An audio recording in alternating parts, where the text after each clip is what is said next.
Namo tassa bhagavato arahato samma sambuddhassa. Namo tassa bhagavato arahato samma sambuddhassa. Namo tassa bhagavato arahato samma sambuddhassa. Buddhang Dhammang Saranang Gacchami.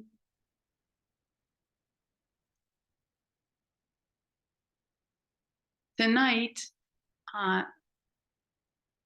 little bit different. I'm going to talk about actually just the first two of the 5 spiritual controlling faculties. The 5 faculties are they're just so rich and so important, and there's way too much to talk about all 5. And the first 2 are very much the nuts and bolts of our meditation practice. The 5 spiritual controlling faculties, which you all know, are faith, energy, mindfulness, collectedness, stillness, samadhi, and wisdom. And it's become really clear to me, the hindrances are non-personal, they're impersonal, they're forces in the mind, and the 5 controlling spiritual faculties are the same. And they are what actually is doing the meditation. As we all know, at different levels, there is no self. It's a non-self. It's a process. There's no little core Ayya, Ahimsa. From babyhood to adulthood, it's just a flow like a river. And what is doing the meditation are these 5 controlling faculties. And I think that's why even there's this component of directiveness and control in the Pali word indriya, because they are what actually ends up determining and controlling the attention and the meditation. So starting with faith, this is the gateway and the foundation of our meditation.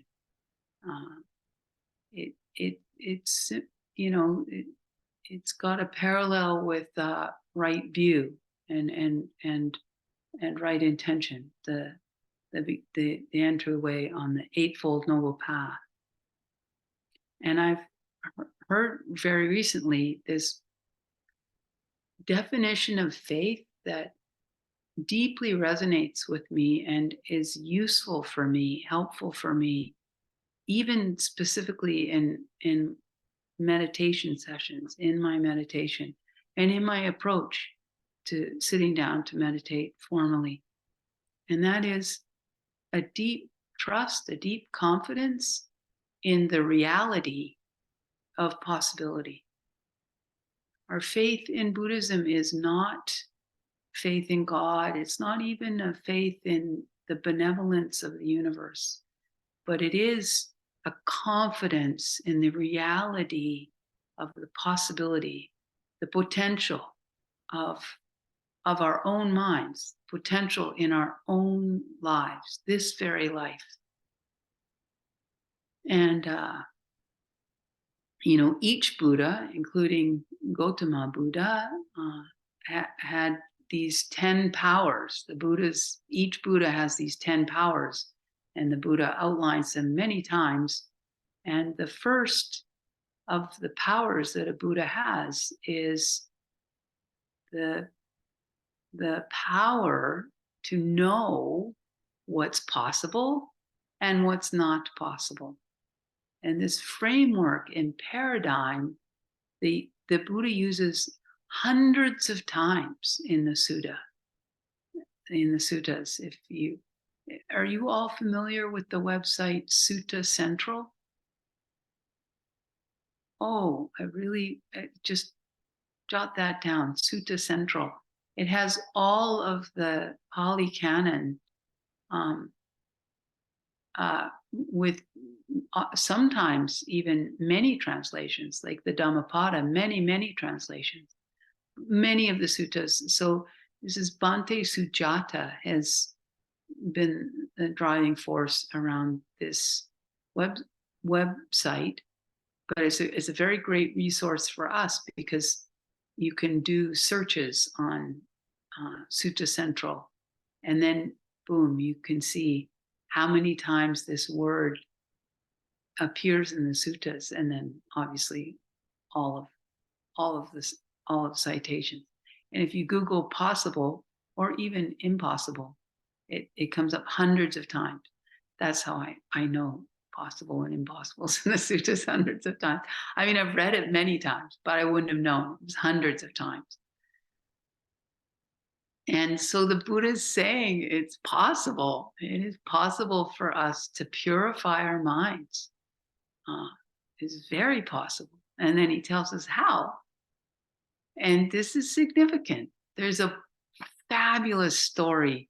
I mean, a real thing that happened. And I don't know if any of you will know it. It's from like the 1930s. And it was an economy student named George Dantzig, Dantzig,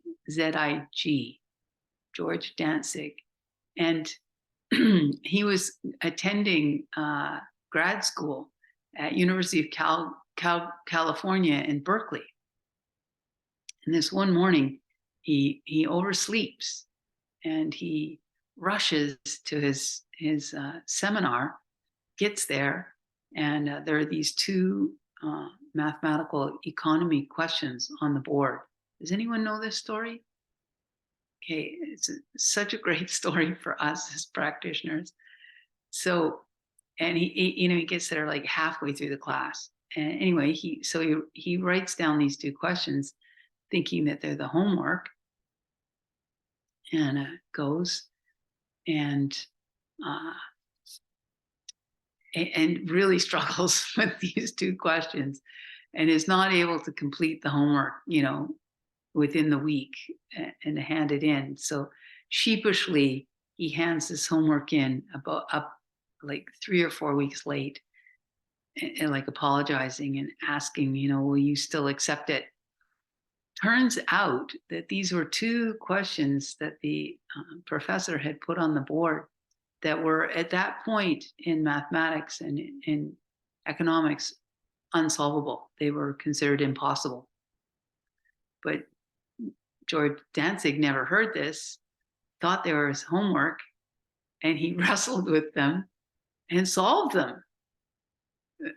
Fast forward a year or two, and he's trying to figure out what to write his PhD thesis on. And this professor's like, don't worry about it. Just put those two answers in a binder. You are good to go. Yeah, no, he became very, very well known from this. And this is true in our own lives. I've had this experience many times.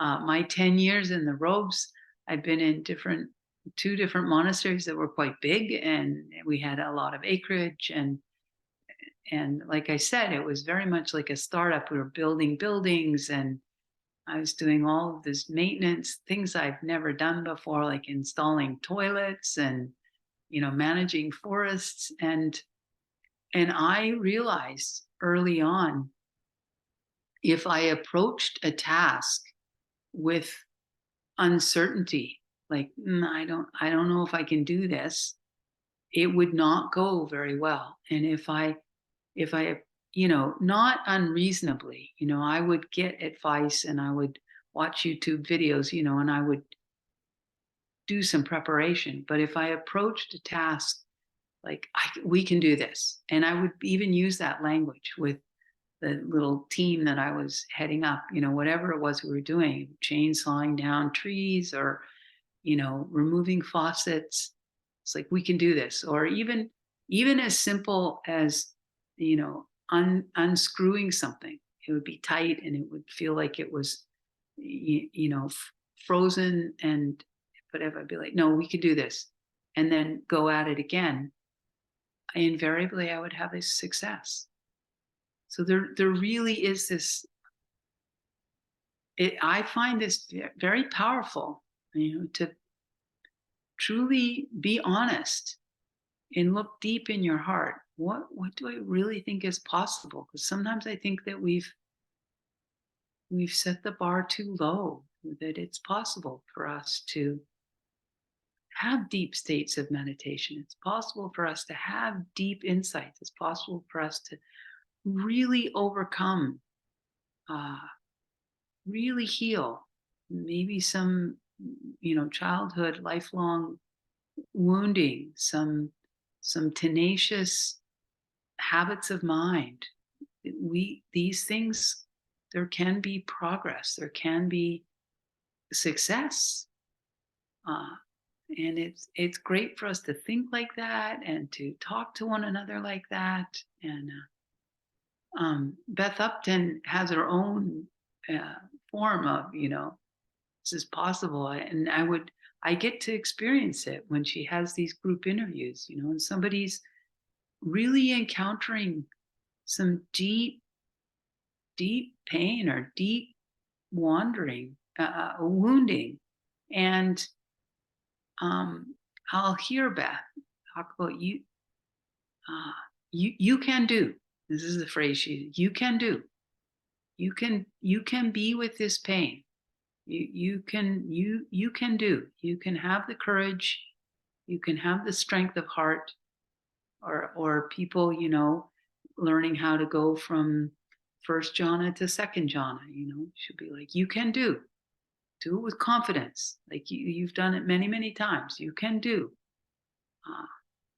So what's possible, what's not possible, in this beautiful definition of faith, that it's a confidence in the reality of possibilities. And the Buddha tells us many, many times in the suttas that this is possible. It is possible to walk the path.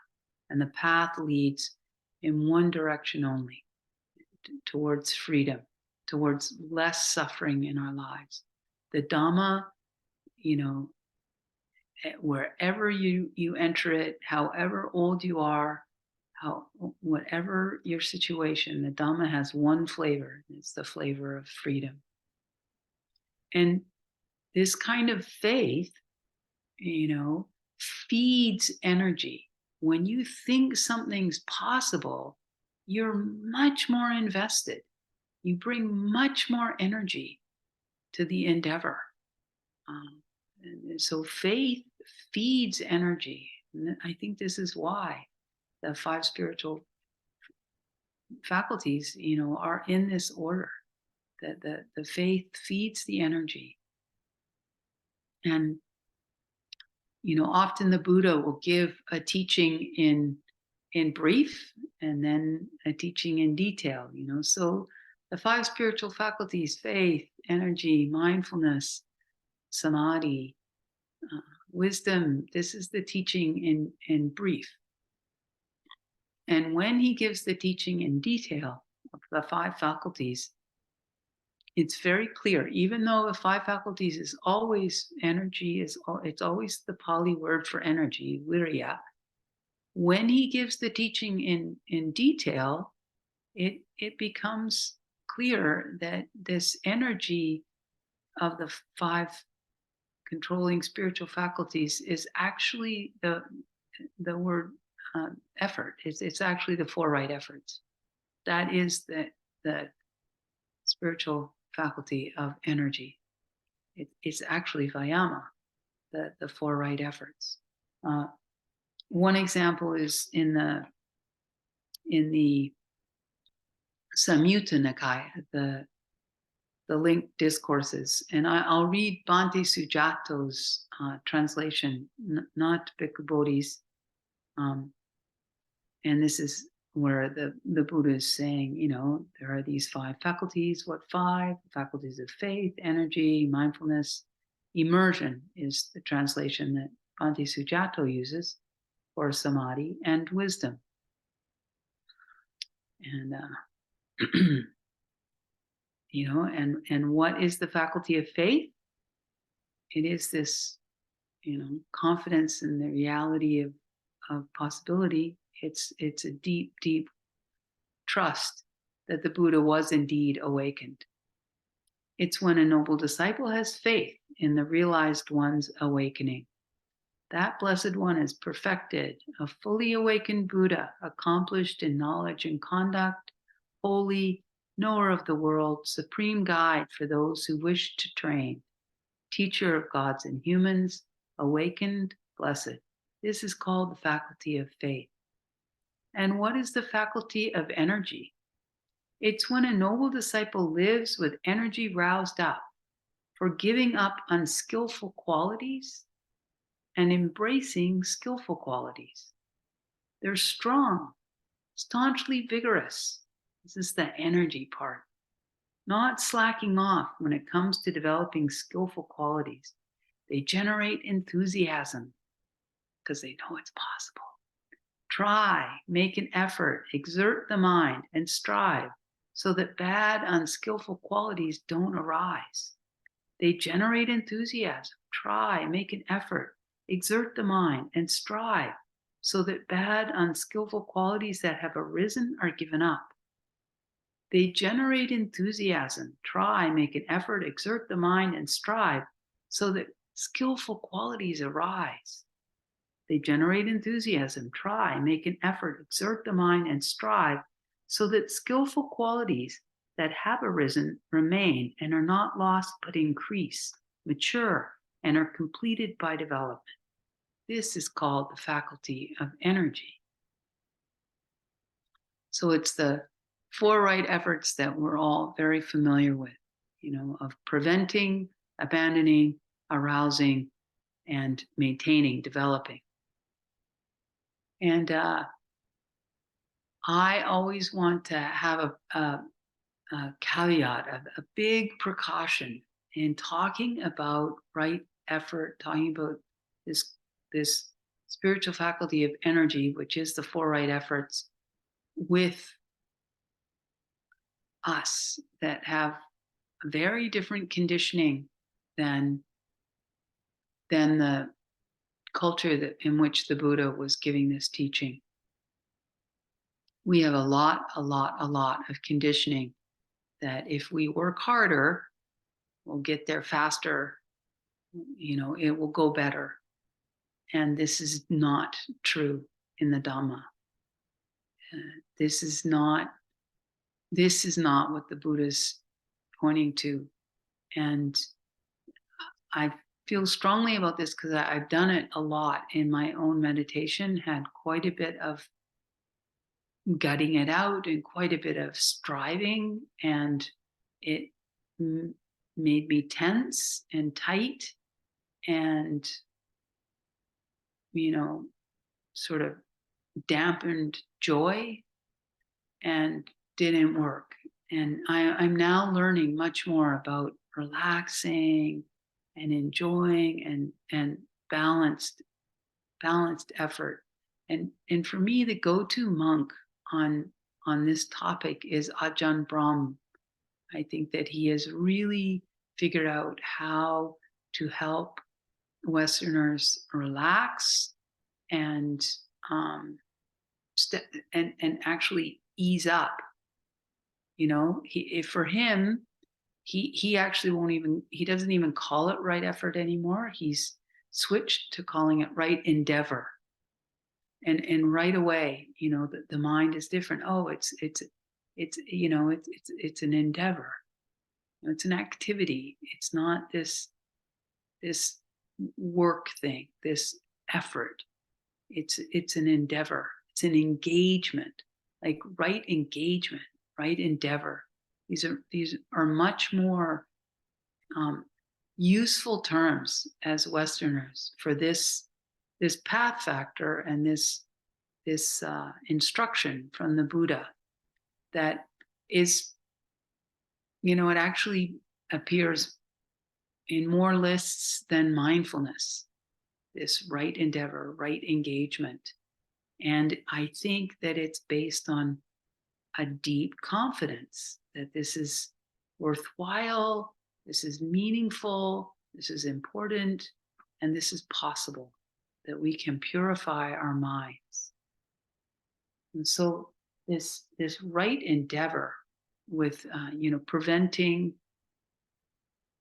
abandoning, those are the the instructions for dealing with the hindrances, for the unwholesome mind states. And then on the positive, Buddha usually always, bad news, then the good news. Don't do this, do this.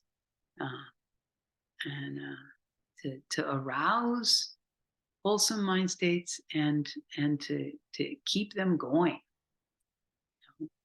And for me, this quality, this aspect, this path factor of right endeavor, right engagement, these four instructions of the Buddha, I think the best paradigm for me is to think about an attuned parent, a parent that is really present and attuned with the child. And so the endeavor is the attuned parent, and the child is the mind. And the attuned parent is, very attuned. They're very aware of what's happening for the child, and they're completely, it's their child.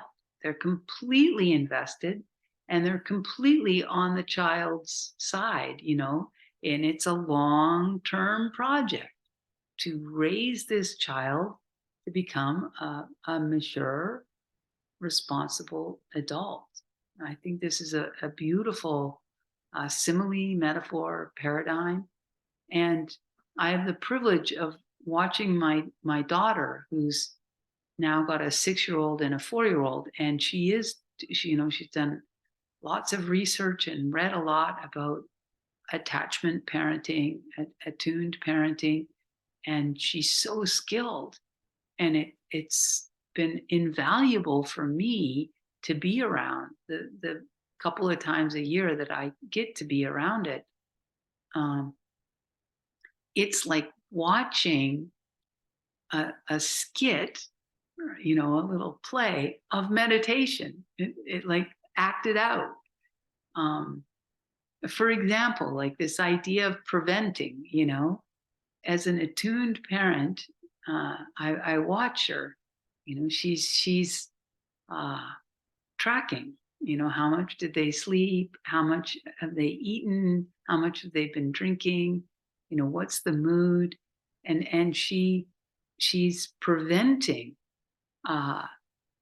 She's preventing unwholesome, unskillful behavior on the part of the child. Not completely, of course, but she's setting the child up for success. So if there's transitions, the child gets lots of information about it and lots of warnings and and there's feedback loops. It's just beautiful to watch.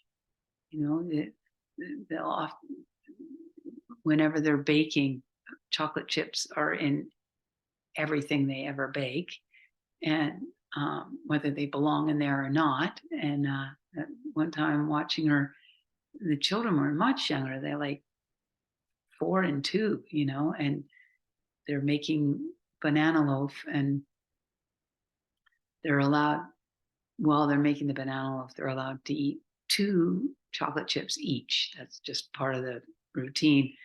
And so it's the son's turn, and you can just tell by his body, he's about to just reach in the bag and get as many chocolate chips as he possibly can. And she just stops, Ivan, how many chocolate chips, reminds him. And then I hear her say, I know you can do this. I trust you. And it's just so much love and confidence in this. He he had no choice. He reached in and took 2 chocolate chips and ate them, which is lovely, and then abandoning. Uh, again, it, the key for us in carrying out these instructions about right endeavor for this abandoning one is uh, it's very important when there is a hindrance that's arisen in the mind, on the cushion or off the cushion, that we recognize it and we acknowledge it. Oh, you know, disappointment is here. That's what that is. And then it can be at times useful to actually validate it. Like, oh, I get it. I understand. This goes a long way. Like, so often we're doing that second arrow, third arrow, fourth arrow, fifth arrow. It's so it takes a lot of skill and practice and commitment and love, concern to respond to our own hindrances with a different energy than what the energy of the hindrance. This is that whole, the body, the Buddha talks about inertia. Inertia can be in the mind, this in physics, this inertia of, something's moving along in this set direction, and there's inertia behind it, there's momentum behind it, and for it to turn or slow down or to do something different, we need a different force, a force from a different direction. And this is so true with our hindrances. Ill will in particular, it's an unpleasant experience, and it's just like the path of least resistance is to meet ill will with more ill will. Like, this is just, and a doubt definitely has that flavor, it's very easy to meet doubt with more doubt. And they can become these tar babies. So this abandoning of the unskillful, the unwholesome that's arisen, is a real art. And this whole idea of a very caring, present, switched on parent. We want to cultivate this in our own minds and in our own meditation. And then the beautiful part of the right endeavor, arousing wholesome mind states, just understanding what an honor and a privilege it is that we have these teachings. We had a rare day today. We went on a hike, and we ended up behind this woman who had this dog, and plus the dog's heart. It was hot, and we were climbing up this dog was having a tough time. And the tone of voice that this woman had towards this dog was just, it hurt your heart. She was frustrated with, she was getting really tired and thirsty, and then she was frustrated with this dog because it would get tangled up, and then it would want to stop, and it's like, it's just the tone of voice was it made me think, oh, she doesn't have the Buddha's teachings. She just doesn't know yet. Yeah.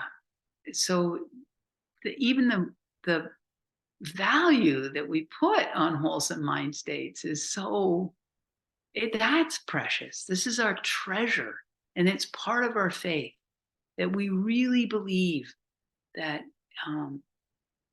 cultivating the good, this is the important thing. This is where the karma is. The outcomes are like, this is where we put our faith. Our faith is in the cultivation, not in, because it is going against the stream. we're putting a lot of energy into cultivating the good just for its sake, because it's the right thing to do. And it's the beautiful thing to do. We end up with a beautiful mind and a beautiful heart. And then just to keep those beautiful mind states going. Just a quick practical idea is, at once a week, or if that's not open to you, once every 2 weeks or once every 3 weeks, that you have a time that you sit, and maybe some of you are already doing this, where you sit without a timer, without a clock, and you just choose to sit. And this is a time that you can be thinking, and this is that fourth right endeavor that I'm going to,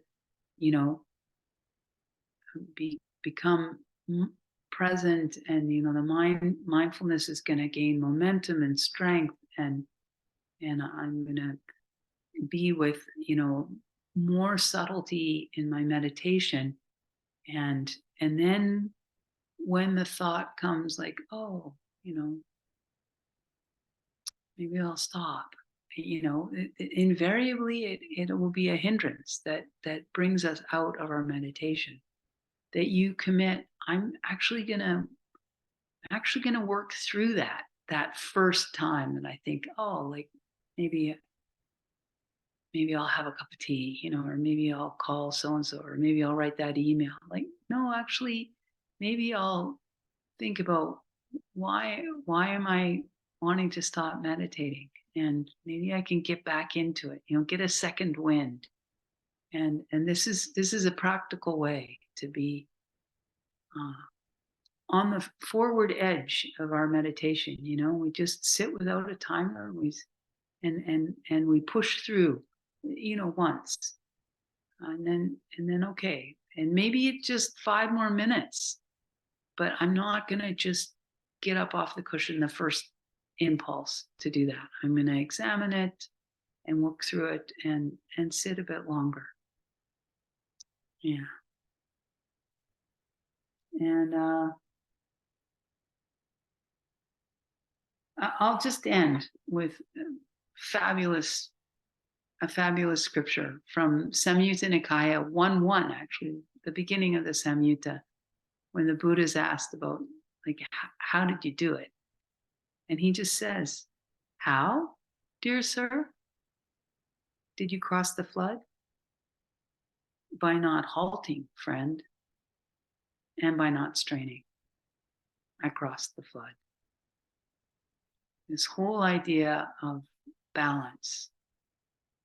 And this really is the essence of right endeavor.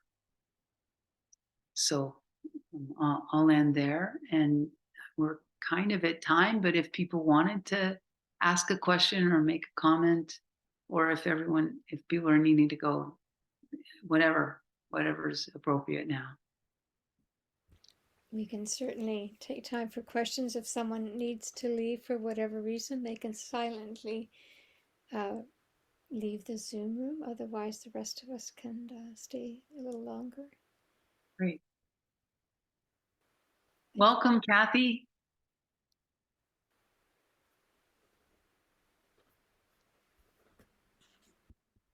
You were maybe thinking it was at 7? Or no, sorry. Feel free. You're just an hour behind me, right? Yeah. No, I just thought, because the other ones I go into are usually later, and I've had a very busy day, and then I remembered I was about to watch TV, and I thought, no, you're not going to watch TV. Wait a minute, what day is this? It's Wednesday. Oh, right, you wanted to join that new group. Oh, I hope it's not too late. Oh, damn, it's already started. Oh, well, log in anyway.